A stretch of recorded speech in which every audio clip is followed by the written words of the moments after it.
Hi friends, చూడండి మా దగ్గర అయితే చింతపండు పులిహోర రెడీ అవుతుంది. ఇది పులిహోర సంబంధించింది పులుపు అనమాట. పులుపు ఎలా రెడీ చేసుకోవాలనో మీకైతే తెలిసిందే ఉంటుంది కదా ఫ్రెండ్స్. మేమైతే ఇలా రెడీ చేసుకున్నాము. ఇది దించడం అయితే చాలా స్మెల్ వస్తుంది, చాలా బాగుంది.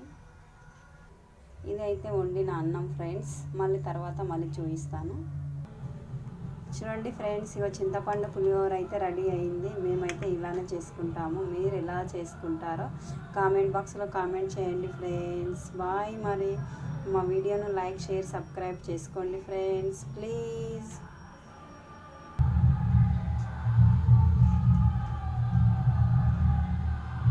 ఆమె కట్టం